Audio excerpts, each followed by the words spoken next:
आज हम लोग को स्टार्ट करना है नेक्स्ट यूनिट क्या है, पार्शियल डिफरेंशियल इक्वेशन। ठीक है, M3 का है, मैथ 3 का। इसमें हम लोग को क्या क्या पढ़ना है, तो बात करें सबसे पहले फॉर्मेशन ऑफ डिफरेंशियल इक्वेशन। सबसे पहला टॉपिक है इसका। ज्यादातर क्वेश्चन जो आएगा वो छोटा क्वेश्चन आएगा, है ना, 2 नंबर वाला या 4 नंबर वाला, है ना, क्योंकि इसका वेटेज उतना ज्यादा नहीं, छोटे छोटे क्वेश्चन आते हैं, मतलब इक्वेशन को फॉर्म करना है। ठीक है, फिर solution of direct integration method, फिर है linear equation of first order, और होमोजीनियस और नॉन होमोजीनियस। तो मैक्सिमम ये होमोजीनियस का ही क्वेश्चन आता है, नॉन होमोजीनियस का एक्सेप्शनल केस है कि उसका क्वेश्चन आता है। 1-2 क्वेश्चन ये है जो कि उसका देने लायक है, अदरवाइज होमोजीनियस ही क्वेश्चन ज्यादा आता है। ठीक है, ये हम लोग बात कर रहे हैं अभी मैकेनिकल सिविल माइनिंग का सिलेबस का ना। अगर कंप्यूटर साइंस, इलेक्ट्रिकल और इलेक्ट्रॉनिक्स की बात करेंगे तो उसमें ये जो है एक टॉपिक नया ऐड हो जाता है। ठीक है, बाकी अभी हम लोग देख लेंगे प्रीवियस ईयर के पेपर में क्या है, अभी नया स्कीम चेंज हुआ है उसके अकॉर्डिंग, है ना, क्योंकि तुम लोग में आ रहा है कि नहीं। जो पुराने सिलेबस के अकॉर्डिंग था उसमें मैकेनिकल माइनिंग और सिविल में ये वाला टर्म नहीं था। ठीक है, लीनियर इक्वेशन ही है, ये भी थोड़ा सा लीनियर इक्वेशन के आगे बढ़ा है। ठीक, फिर method of separation of variable, ये मोस्ट इंपॉर्टेंट है। ठीक है, इसका क्वेश्चन एक क्वेश्चन तो कंफर्म नहीं आएगा। ठीक है, और इसका क्वेश्चन तुम लोग जब एमटेक करोगे ना, वहां पे भी इसका एक क्वेश्चन मिलेगा, एक यूनिट। ठीक है, एक क्वेश्चन एमटेक में कंफर्म रहता है इसका, जो एडवांस मैथमेटिक्स हम लोग एमटेक में पढ़ते हैं। ठीक है, तो इतना टॉपिक हम लोग को पढ़ना है किससे, पार्शियल डिफरेंशियल इक्वेशन से। ठीक है, तो सबसे पहले हम लोग आ जाते हैं पीडीई, है ना, पार्शियल डिफरेंशियल इक्वेशन होता क्या है। ठीक है, तो ए differential equation containing 2 or more independent variable such as x, y, x या y is referred as a PDE, है ना। ऐसा डिफरेंशियल इक्वेशन जो क्या कंटेन करता है, 2 या 2 से अधिक इंडिपेंडेंट वेरिएबल, वो कहलाता है क्या, PDE, पार्शियल डिफरेंशियल इक्वेशन। ठीक है, ऑर्डर की बात करेंगे, पार्शियल डिफरेंशियल इक्वेशन का ऑर्डर कैसे डिफाइन होगा, तो जो हाईएस्ट पार्शियल डेरिवेटिव होगा उसका, बात समझ लो, जो उसका पार्शियल डेरिवेटिव होगा ना, उसका जो पावर होगा वो उसका क्या करेगा, ऑर्डर। जैसे एग्जांपल की बात करें, यहां देखो, इस इक्वेशन को देखो, यहां पर जो हाईएस्ट है, हाईएस्ट मतलब बात समझ में आ रहा है, हम लोग एक चीज जानते हैं ना, जैसे डेल जेड अपॉन में डेल एक्स इक्वल टू हम लोग बोलते हैं small p, del z upon में डेल वाई इक्वल टू बोलते हैं स्मॉल क्यू, ऐसा बोलते हैं। और डेल स्क्वायर जेड अपॉन में डेल एक्स स्क्वायर को बोलते हैं आर, और डेल स्क्वायर जेड अपॉन में del x into del y को बोलते हैं एस, और एक और रहता है क्या, डेल स्क्वायर जेड अपॉन में डेल वाई का होल स्क्वायर को बोलते हैं टी। ठीक है, तो यहाँ पर क्या दिख रहा है, ये फर्स्ट डेरिवेटिव हुआ, ये सेकंड डेरिवेटिव हुआ, पावर 2 बार किए, मतलब एक बार डिफरेंशिएशन किए मतलब फर्स्ट डेरिवेटिव, 2 बार डिफरेंशिएशन किए तो सेकंड डेरिवेटिव। तो क्या कह रहा है कि हाईएस्ट डेरिवेटिव मतलब 2 बार वाला जो सेकेंड डेरिवेटिव है उसका जो पावर होगा वही क्या कहलाएगा, उसका ऑर्डर कहलाएगा। जैसे यहाँ पर देखो del Z by del X, del Z by del Y, तो हाईएस्ट डेरिवेटिव क्या है, सिर्फ del Z by del X या del Z by del Y, तो उसका पावर कितना है, 2, जिसका ऑर्डर क्या हो जाएगा, 2। कितने ऑर्डर का पीडी हो गया, 2 ऑर्डर। और समझ में है कैसे ऑर्डर डिसाइड होगा। तो यहाँ पर देखो कुछ एग्जांपल में लिखा हुआ है, जैसे पहला वाला है पीडी ऑर्डर 1, है ना, ये जो पार्शियल डिफरेंशियल इक्वेशन है किसका है, ऑर्डर 1 का है, और ये जो है इसका है ऑर्डर 2 का है, पावर दिख रहा है, पावर 2 का है। ठीक है, यहाँ आर स्क्वायर इक्वल टू 80, या फिर यहाँ पर देखो, देख ये अलग अलग चीज है ना, इसको अलग लिख लेना, इसको भी अलग लिख लेना। ठीक हो गया यहाँ तक, इसको समझ गए हम लोग। ये तो समझ में आ रहा है कि स्मॉल पी बोलेंगे, स्मॉल क्यू बोलेंगे, और ये हो गया हम लोग का स्मॉल आर, स्मॉल एस और स्मॉल टी।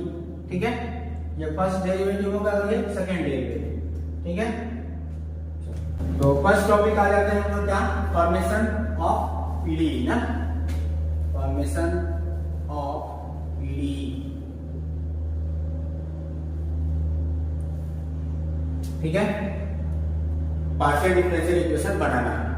ठीक, तो इसका जनरली दो मेथड है, क्या क्या, by the elimination of arbitrary constant और दूसरा है एलिमिनेशन ऑफ आर्बिट्रेरी फंक्शन। एकदम सीधा सीधा है क्या कि दो चीज रहता है किसी भी इक्वेशन में, कांस्टेंट रहेगा और वेरिएबल रहेगा।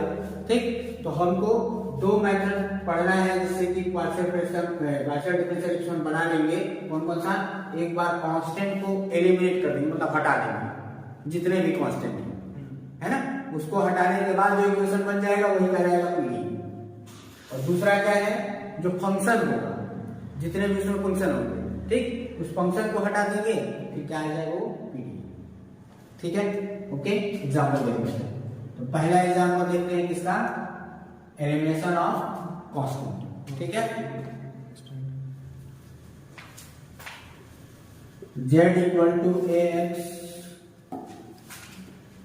प्लस by प्लस ab, ये क्वेश्चन दिया। ठीक है, तो सबसे पहले देखो क्या करना है, इक्वेशन 1 मान लेना है ना, फॉर्म, क्वेश्चन आएगा क्या, फॉर्म पीडीई है ना, पार्शियल डिफरेंशियल इक्वेशन बनाएंगे। तो z इक्वल टू क्या कर लेंगे, सबसे पहले differentiate with respect to x partially ना, पार्शियली डिफरेंशिएट करेंगे तो क्या लिखेंगे, del z by del x, यहाँ ax का a हो जाएगा, b y वाला है तो 0 हो जाएगा, ab का 0 हो जाएगा। तो del z by del x को हम लोग लिखते हैं, इसको क्या बोलते हैं, small p equal to a। आगे ठीक, अब इसी इक्वेशन को डिफरेंशिएट कर देंगे विद रिस्पेक्ट टू y। तो इस बार क्या मिलेगा, del z upon del y equal to क्या, इधर से ax वाला टर्म 0 हो जाएगा, होगा ना, क्या बचेगा, b और y का हो जाएगा 1 और ab का फिर से 0। और इसको क्या मानते हैं हम लोग, small q equal to b। बात समझ में आया, a और b दोनों निकलते हैं। हम लोग को क्या करना था, कांस्टेंट को ही हटाना था, नहीं हट जाएगा। अब ये जो इक्वेशन था उसमें मान रख देते हैं। ठीक, मान रख दोगे तो क्या आ जाएगा, वापस जब मान रखोगे इक्वेशन 1 में तो हम लोग का इक्वेशन मिल जाएगा z इक्वल टू क्या, a मतलब p x प्लस b यानी कि q y और प्लस ab क्या है, p q, ये हो गया हमारा। ठीक है, बहुत सिंपल रहता है, इसलिए इसमें ज्यादातर क्वेश्चन 2 नंबर या 4 नंबर का ही है ना, इससे ज्यादा नहीं है। और भी क्वेश्चन है, अगला एग्जांपल देख लेते हैं, z इक्वल टू x बटा y। ठीक है, क्वेश्चन दिया है ये example, z equal to f(x) of y, function के टर्म में दिया है। तो बात देख के भी समझ जाना है ना, जो वेरिएबल और कांस्टेंट के साथ कॉम्बिनेशन होगा मतलब उसको हम लोग आर्बिट्री कांस्टेंट से बनाना है, एलिमिनेशन ऑफ आर्बिट्री कांस्टेंट। और फंक्शन जहां दिखेगा मतलब एलिमिनेशन ऑफ फंक्शन। ठीक, ये भी ट्रिक है बनाने, किससे बनाएंगे है ना। फंक्शन दिया सबसे पहले इक्वेशन 1 हो जाएगा। अब इसमें भी वही करेंगे, क्या, differentiate equation 1 with respect to x। तो क्या हो जाएगा, इधर del z by del x, इधर f का डिफरेंशिएशन तो डायरेक्ट t मान के बनेंगे f dash x upon y, x के रेस्पेक्ट में है तो क्या हो जाएगा, इसको जब t मानोगे तो 1 बाई y क्या हो जाएगा कांस्टेंट और x का हो जाएगा डिफरेंशिएशन 1 हो जाएगा। ओके यहाँ तक। अब ये किसका मान है, p का, small p equal to f dash x by y, और y को चाहो तो इधर भी ले जा सकते हो है ना, तो y इंटू p हो जाएगा इक्वेशन 2। ठीक, अब इसी को अगेन डिफरेंशिएट कर देते हैं किसके रिस्पेक्ट में, y के रिस्पेक्ट में, विद रिस्पेक्ट टू y। तो क्या मिल जाएगा, del z upon del y, और इसका फिर से वही आएगा एफ डैश एफ एक्स बटा वाई, और जब इसको वाई के रेस्पेक्ट में जब करेंगे तो एक्स कांस्टेंट आएगा ना, ध्यान रखना एक्स कांस्टेंट बाहर आ जाएगा, और 1 बाई वाई का डिफरेंशिएशन क्या हो जाएगा -1 अपॉन वाई स्क्वायर, है ना, ऐसा आएगा। अब इसका मान क्या है क्यू, क्यू है ना, ये क्या हो जाएगा स्मॉल क्यू, और वाई स्क्वायर आएगा साथ में, तो वाई स्क्वायर और अपॉन में एक्स आ जाएगा minus f dash x y, ऐसा इक्वेशन 3 हो गया है।